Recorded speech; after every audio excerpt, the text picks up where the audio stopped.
patience. And as you see, we will be recording.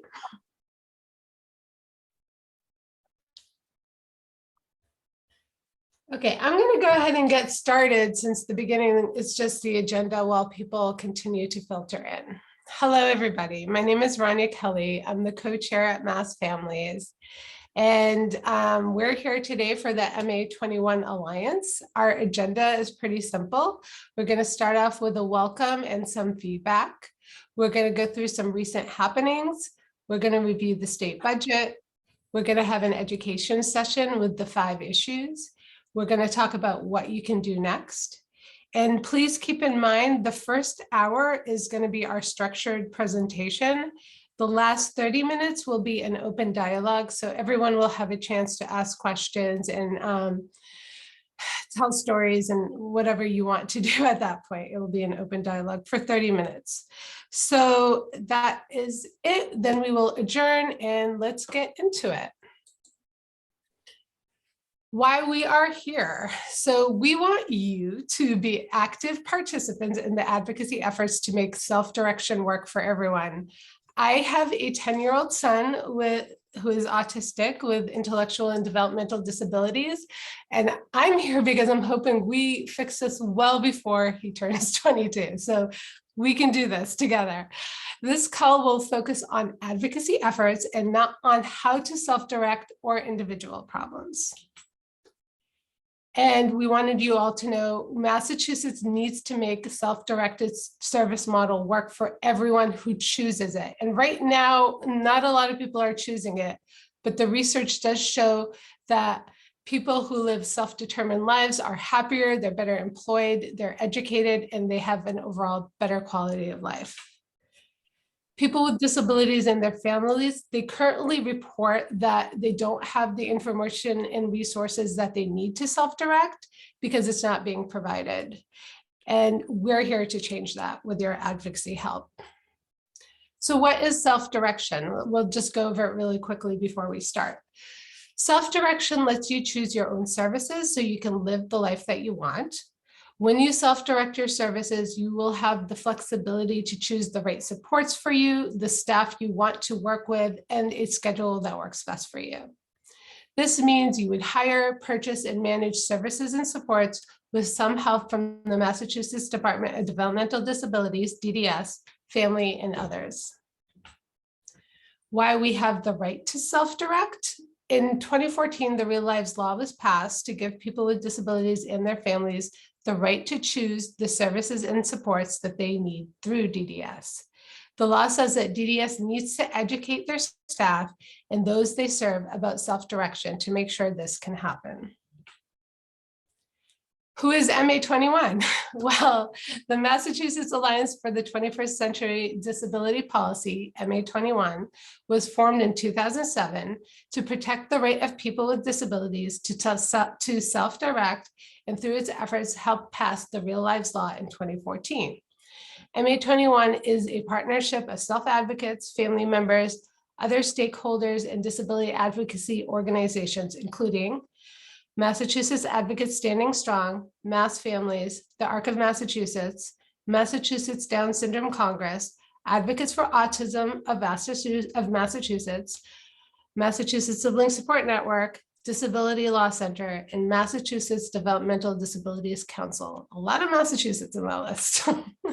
So recent happenings, I'm gonna let Robert Beckett take over this segment. Robert. Thank you.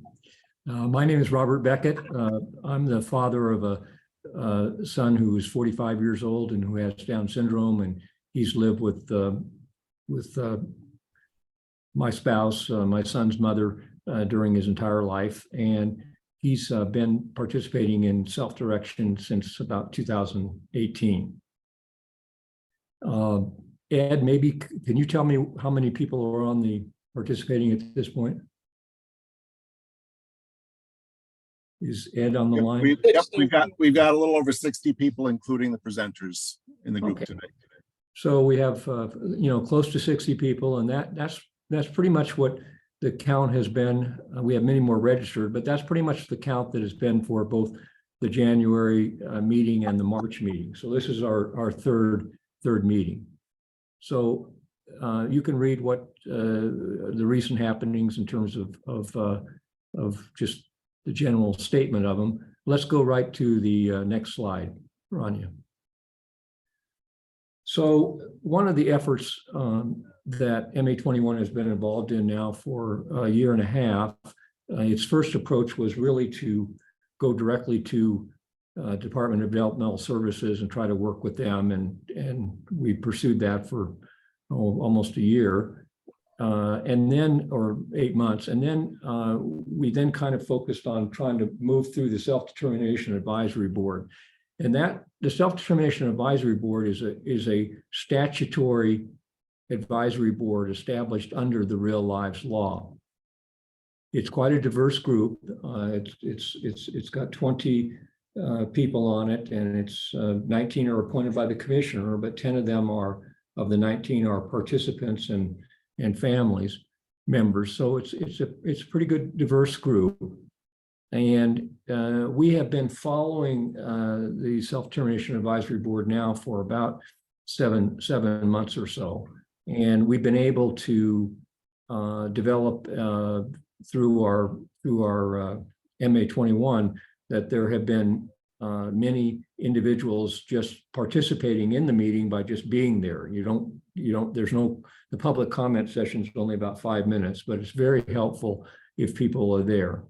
In any event, in the April meeting, there were a couple of announcements made that were very significant. So if you want to go to the next slide.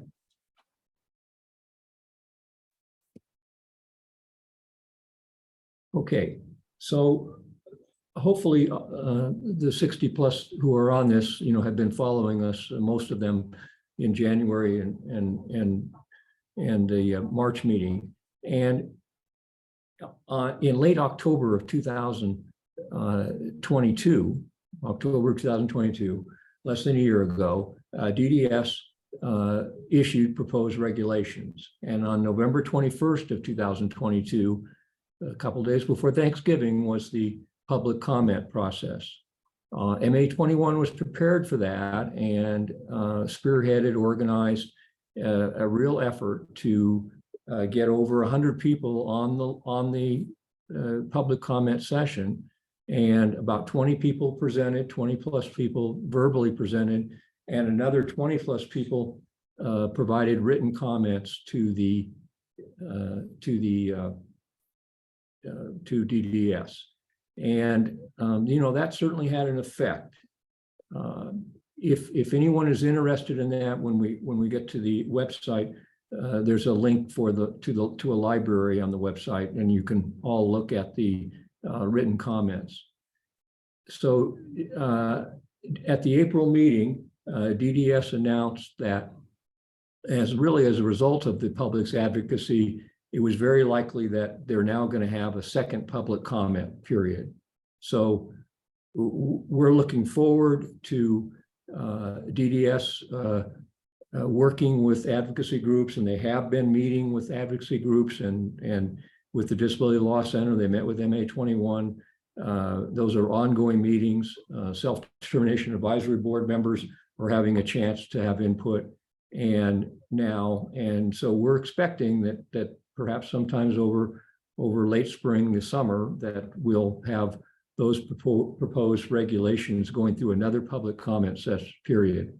At that point, we'll be ready to galvanize with all of you and other advocates to make sure that we all know what the proposed revised regs are, and as well as get set up for verbal comments and written comments. The second major issue that was announced at the April 2023 meeting of SDAB was determined by, or was expressed by the commissioner.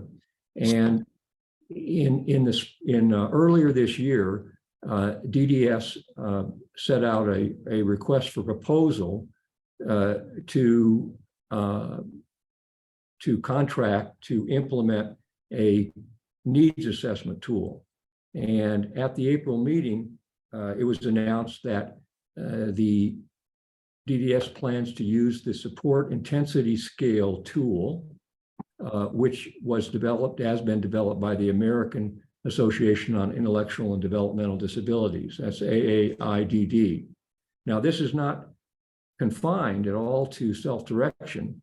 This will be a tool that will be a needs assessment tool that will provide a current needs assessment for all individuals, or it's going to be phased in, but for individuals who are receiving services through DDS. So this is going to be a major development, and as far as I know, or as far as I've been able to determine, there was really no outreach of the DDS as to determining that this was going to be the RFP and choosing who they did and whatever. But it appears that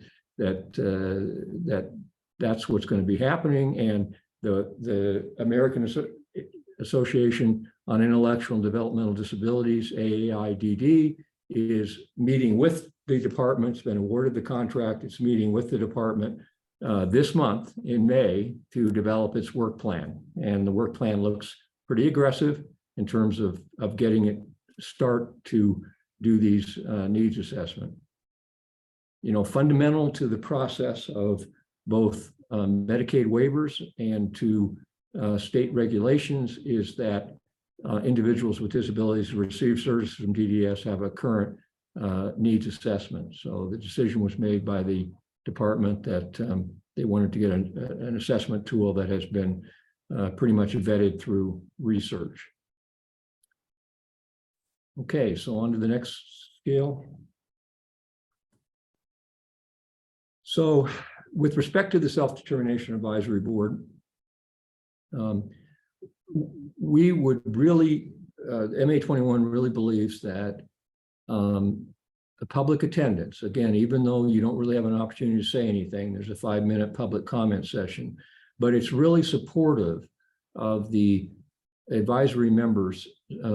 Several, 3, 4 are MA21 members, and then there's other participants who are family or self-advocates who really can utilize the support of people appearing at the meeting, so that the department knows that SDAB should be treated seriously, that it should be consulted, and that the Self-Determination Advisory Board should not just be listening, but should also be advising, because that's the fundamental obligation of the advisory board. The advisory board, the responsibility of the advisory board and the membership are very, very substantially set forth in the Real Lives Law. So I would encourage anybody that's interested in knowing how it's supposed to operate, at least from a legislative standpoint, to read the Real Lives Law and the role of the Self-Determination Advisory Board. So we're trying to get people to go to the June 7th meeting. Should be probably an update on the proposed regs, probably an update on the introduction of the support intensity scale, and also just generally information on how self-direction is working. So you Google DDS SDAB, and were you going to put that link in the chat room, Rania, so that people could see it if you can? I can't. Someone else has to, because I'm screen sharing. I'll throw the SDAB link. I'll throw the SDAB link in chat, but like I said, the easiest way is just to remember DDS, SDAB, and Google it, and you'll find it. Okay, so I think it's very important to Google it, because you then can see how you zoom in to the meeting, and also a few days before the meeting, usually about 3-4 days, they'll have a Zoom link with an agenda. And what I would also say about the DDS SDAB site is they have past minutes. The minutes might be kind of boring, but it wouldn't be bad to read 2 or 3 of the past minutes, just to see how the SDAB appears to operate. Okay, you want to go to the next one? All right. Well, we're switching gears here now. We kind of the recent happenings, and and on the Self-Determination Advisory Board and those two issues that I raised. We really are excited that we've got the MA21 website up. There's the link. What you'll see on the website, if you go to it, is that you can register for meetings. So that says meetings. You can join our efforts. That's join our efforts, subscribing to communications. And on the left side is the fact sheet. So that's right there. And also, as you go into the MA21 website, you'll find a library. And really, the library is the basis for our fact sheet. And the library has a tremendous amount of material in terms of what MA21 has been actively working on now for a year and a half: position papers, consolidated memo to the department as to what we thought were immediate things could be done to improve self-direction, and then the fact sheets. And also has, again, as I said, all the written comments on the November 21st proposed regulations, and also has the comments on the Medicaid waiver public comment session that was held in January. So I would encourage, and it also has the real lives law, of course, in the statute. So I'd encourage you, those who are on the policy side of it, to look at this library. A tremendous undertaking by Ed Underwood to organize it and continue to monitor it. And I'd encourage you to look at it, because I think it's the best source of information in the state on the overall self-determination and self-direction. On the right-hand side is the take action. So where we are today is that we would like people to do the call to action email to Commissioner Ryder. We started this on April 27th. We have over 80 people that have written to Commissioner Ryder. We'd like to get that number up. We have a couple of organizations that are working on, have just started to work on their publicizing it through their own network. Massachusetts Down Syndrome, and I think Mass Strong is doing that. The Arc of Mass and Mass Families has been got at it right at the beginning. So we're trying to develop that. And so if you haven't already written to Commissioner Ryder, you can push that button on take action, and you can get that going. Our thinking is that we really want to promote with Commissioner Ryder that we really want proposed regulations drafted and published before the public comment session that really focus on making self-direction work for people and not be any more difficult than it needs to be. And so we're going to start with Commissioner Ryder, and it's kind of a basis that if we can get some traction there, that's great. If we don't, then we go beyond into other governmental people.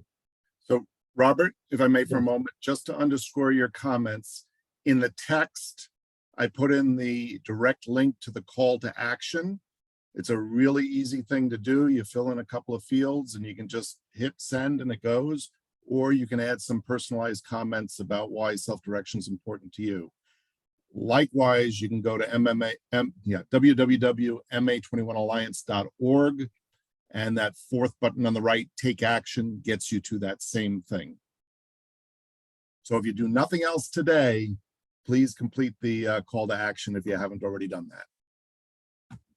And for people where it may take a little bit more time, if they want to personalize or whatever, I would say that this is a call to action that, even though it's been about 15, well, more than that, about 20 days, we're probably going to be pushing this through the end of May. We don't have the proposed regs out. Part of this is to encourage the department to come up with revised proposed regs that really work. So, so take your time, but do it if you can, because it's important to keep our momentum going on working for good regulations.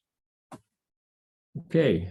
Is that do I have another slide, or is that, so? No, thank you. It's now And Leo's turn to talk about the state budget. Okay, hi, everybody. Leo Sarkissian, good to be with you. I just want to underscore to everybody what a fantastic collaboration MA21 Alliance is and the work of the volunteers that have been involved.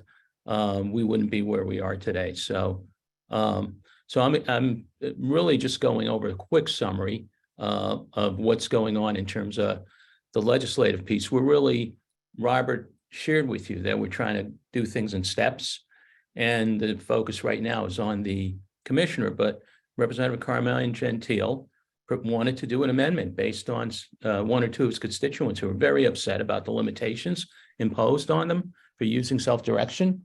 So he filed an amendment. We worked with him on crafting the amendment. And so it would actually add clarity to the existing law to the extent that DDS felt there was some, let's just say ways to edit the law to some extent. And we can go to the next slide, what was pretty exciting about that. And by the way, this wasn't like a traditional amendment. This was an amendment as part of the budget. So it goes very quickly. Within days, we have to hustle and get sponsors working together. And we had 30 representatives join him in something that I got to say is a very narrow area right now. I think Rania mentioned how not a lot of people are using it, even though it could be such a flexible tool. So to get 30 legislators in the window of the state budget amendment process, it's days. Okay, it's not like a bill being filed. So that's pretty cool. And it's a reference to those groups. We were one of them who helped promote the sponsorship, and it's also recognition of Rep. Gentile for going ahead and doing that. And some of the hardcore, if you look at the names here, Sean Garbely's there, who's been very active. There's the minority leader in the House who's been active on disability issues. Tricia Farley-Bouvier, who actually worked in the field, and Carol Doherty, Diane Huggins, legislator, and Denise Garlick, who heads the Disability Commission. So some of our people that we'd expect to support it did support it, but you never know, right? And Michael Finney's the past chair of the Children, Families, and People with Disabilities Committee. So you can see those names. This is like a pretty good group of names we have. And how we look at it, the team, we look at it as, wow, we've got these people on our side.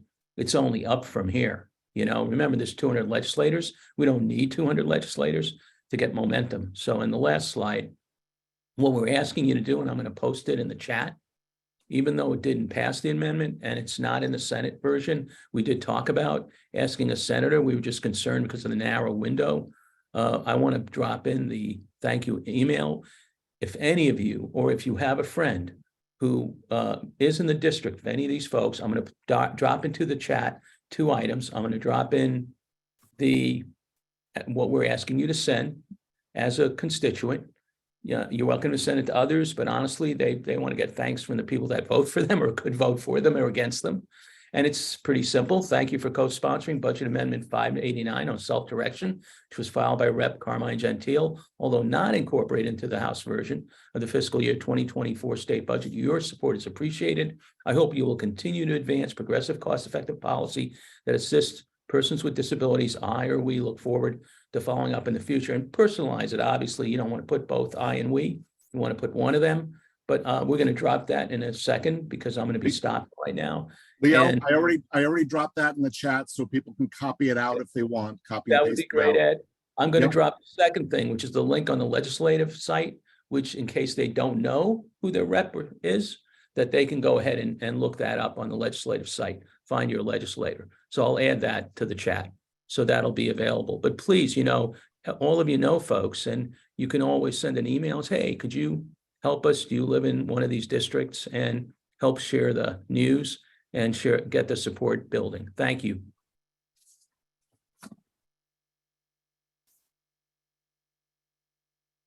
Okay, next we have Ed Underwood to walk us through the education session. Ed. Wow, and we are actually 5 minutes ahead of schedule, which is phenomenal. I'm going to see if I can keep us there. I'm going to do 2 things, I think. One is to talk about kind of the 5 issues that we've been focusing on recently as an alliance, and then talk a little bit more about what you guys can do next to help reiterate a few things. So As was mentioned early, MA21 was helpful in passing the Real Lives Law years ago now. And after a few years, we all realized that not everything that was in the law was actually being implemented by DDS. And the 5 issues I'm going to talk through here are the 5 things that we've focused on as kind of the most important items. They're actually the 5 items that are captured in that call to action, that email to Commissioner Ryder as well. So we're going to talk about the right to self-direct to begin with, clear and equal budget rights, the right to control your budget, independent advocacy, the need for that, and finally, the last one will be regulations. So move on to the next slide, Rania. In terms of the right to self-direct, I'm going to throw a few more kind of words in here. This is really about equity, access, inclusion. I know those are all buzzwords, and in reality, the next 3 or 4 things that we'll talk about are all about trying to help make sure that people in fact have the right to self-direct, the ability to self-direct, and that self-direction is something that everybody can access, that it's not something that is only for the people that have the resources, the time, the effort to do the battle. So the law states that DDS has to let everyone they serve know that they have the right to self-directed services and provide information about how self-direction works. There's a lot of stories about people who have never even heard about self-direction, or where DDS has just kind of played that card when traditional services haven't been available during the pandemic.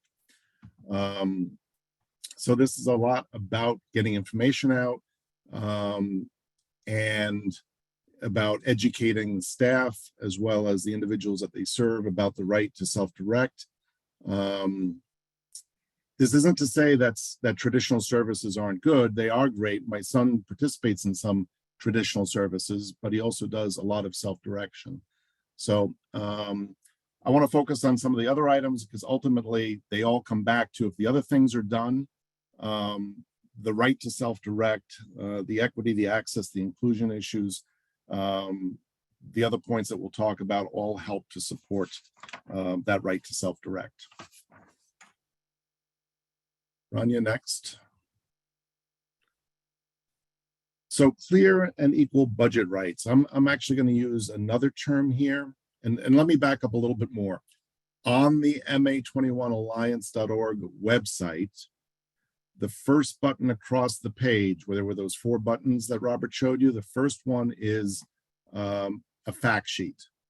And that's where these bullets were all pulled from. It's called the basic fact sheet. If you go a little bit further down that website, there's also more of a technical fact sheet that uses a little bit more jargon. So the technical fact sheet was kind of more oriented towards DDS or professionals and whatnot. The basic fact sheet was more oriented towards participants, self-advocates, families. So what we're really talking about here on the second bullet is the funding allocation, the amount of money that you get for self-direction.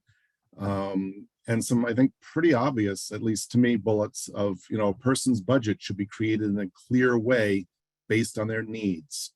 So there's a few things embedded in that, right? A clear way, a transparent way, a way that you can understand, and also based on your assessed needs. Right now there's a lot of mystery around how budgets are created or how funding allocations are done.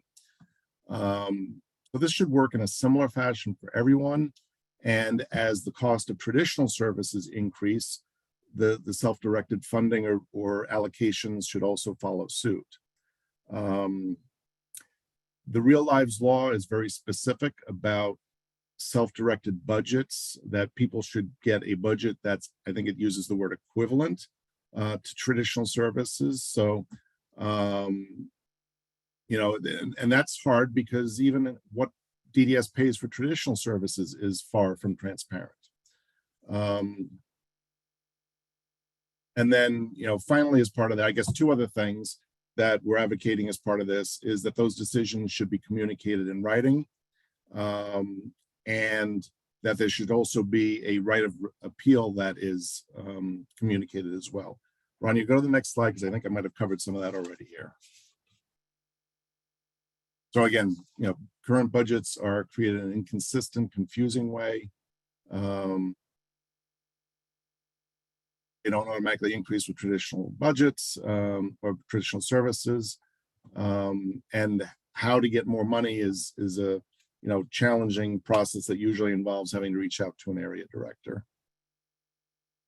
And next slide.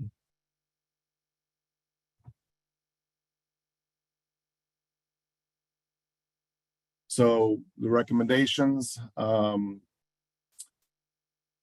So this ties back to, DDS is supposed to have a clear process to create budgets that are based on tests or assessments or assessed needs that show how much support a person needs for self-directed services. The CIS-A that Robert was talking about, that SDAB announced at their last meeting, that's why they're starting to move in that direction. The real kind of proof in that is going to be to see how DDS implements it and how they translate that assessment into, determining allocations of funding.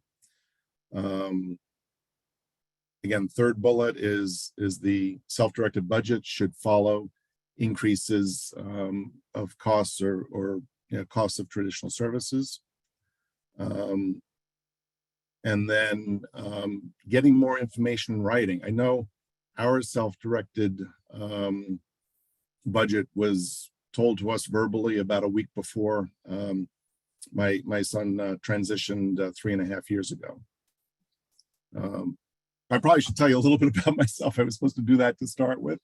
My son is 25 and a half years old now. So he transitioned in January of 2020, about 2.5 months before the pandemic struck. And we were doing a combination of traditional services and self-directed services right out of the gate. But it was really the self-directed option that kept his life intact during the pandemic, when the traditional services that he was part of, the programs closed. Rania, the next slide. So this one, the prior slides were all about the funding allocation, the amount of money that you get. This one is more about what you can do with that budget. So you have the right to flexible supports, services, and goods for self-direction. This includes the right to hire your own staff, contract with an organization or business for services, and use the vendors and suppliers that you want. The current status, the challenge with self-direction is that right now it is primarily focused on individuals hiring employees. The Real Lives Law, provides the ability, should provide the ability to be able to go to a company or to an organization to be able to get individualized day supports in other fashions than simply a one-to-one employer-employee relationship. So again, a lot of need for transparency here. In another part of this is rates. Certain rates that you can pay for certain types of services are restricted by DDS, and yet they don't publish those restrictions. A lot of times you only find out about those restrictions when you go to try to hire somebody and they say, I'm sorry, you can't pay them that much. There's rate caps on those things. So part of this advocacy is more transparency in what those rates are. Next, Rania.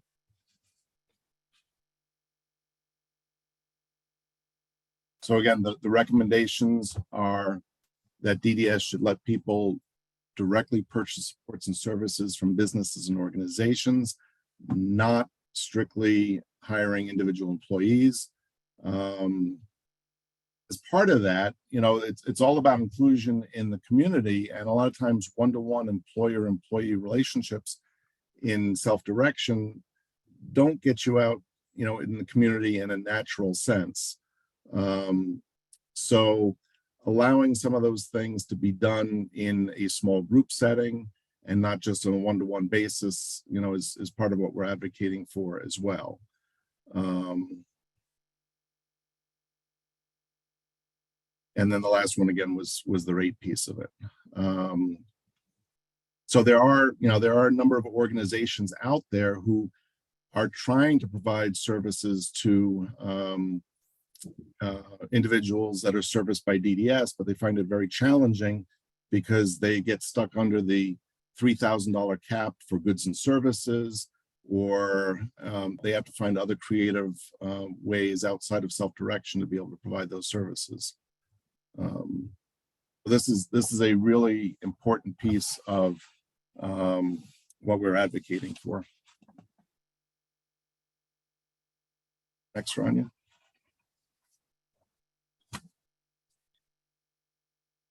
One thing that the Real Lives Law calls for is independent facilitators, and it calls for DDS to provide regulations that define the qualifications of independent facilitators. So this is not the support brokers that, DDS, when you're doing self-direction, your service coordinator at DDS also serves a role of being a support broker within DDS, but it doesn't have the independence that's really needed in some cases. They're being paid by DDS. So the Real Lives Law recognizes something or requires something called the independent facilitator. DDS has not done anything to define that role or spell out the qualifications of that role, and that's something that should be included in the regulations. As part of that, they also need to spell out whether you can use part of your self-directed budget to potentially pay for the independent facilitators, and whether a budget would be increased to allow for that or not. So that again is part of our advocacy, is to make sure that the regulations are written to facilitate the creation and recognition of that role.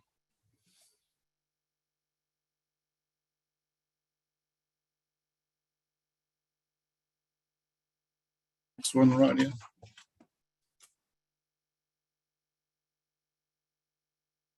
Ultimately, we come back to regulations. It's not that we want regulations for regulation's sake. The Real Lives Law, is very specific about DDS needing to write regulations about self-determinations and self-direction and the things that need to be included in that. Back to Robert's comments early on, when DDS, finally 7 or 8 years later, came out with some proposed regulations back in late October, early November, they were very restrictive. All they did was focus on placing requirements on people that are doing self-direction and restricting what can be done. So, the group, the 100 plus, that showed up for that public hearing session, and all of the written comments that went in were very, very important to making sure that those regulations didn't get moved forward as they were, that DDS heard our voice. And again, regulations sometimes have a negative connotation in that, they can restrict things, but what we're really after here is, I call it enabling regulations, or regulations that enable self-direction. So, rule books are important, not only so you know what you can't do, but we really need a rule book starting at a high level with regulations that tell us what can be done, consistently within the self-directed area. So,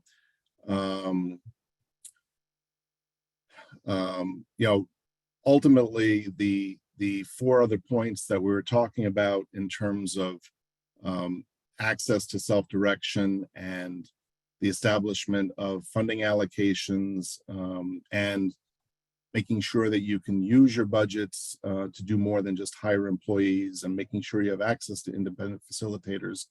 Ultimately, all those things need to be captured within some regulations that help protect the rights of individuals to self-direct. We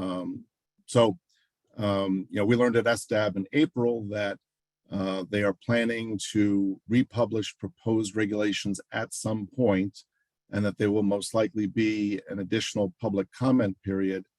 So, the next thing that you're likely to hear from us, may be a call to action to get out and participate in that process. So those are the kind of 5 areas. I'd encourage you to go back to the website, grab the fact sheet, and take some time, reading through that. Anya, you want to go to the next? So, where do we go from here? As we talked about, participating in the call to action and adding your own story to that is a great place to start. It's a lot easier than opening up your own email application and writing your own email. It's all there for you. Go to the website, add a few things, add some comments, and click send, and it's done. I'd also encourage you, this is the last in the series of meetings that we initially scheduled. And our regular meetings right now aren't scheduled to pick up until September again. But I would encourage you, I'm just grabbing the link right now. The website, we needed to leave the registration for this meeting in place through this meeting so that people get access to it if they hadn't pre-registered. The link that I just put in the chat should be on the website shortly, hopefully before the end of the day. And that is the registration link for meetings that'll pick up in September again, and pretty much on an every other month basis from there. It's hard to know where we're going to be come September. It depends a lot on where the regulations go and where some other things happen.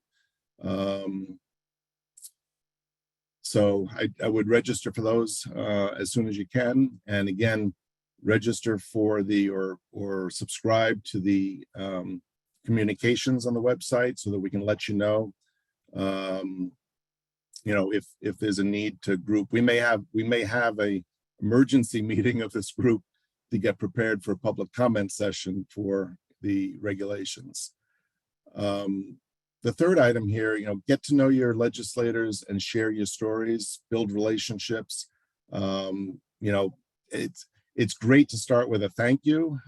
So those whose reps were signed on to Gentile's budget amendment, at least for me, it's always easier to start by calling somebody to say thank you for something than, to start with an ask. I'm embarrassed to admit this, I've really only recently gotten to know, my legislators, and, they've been very open to the cause and what we're trying to do. And the SDAB meetings, again, if you just Google DDS SDAB, just the number of people that show up there sends a strong message to DDS. And I think that's it. Watch for the second public comment period.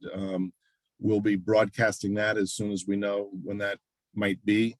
I think it's likely to be, I don't know if it's going to be June anymore because time's been moving along, but originally I think DDS was talking in the June timeframe. I could see it going into the summer sometime. And I think that's all I've got. So Yes, thank you so much, Ed. This concludes, and actually we could stop recording now.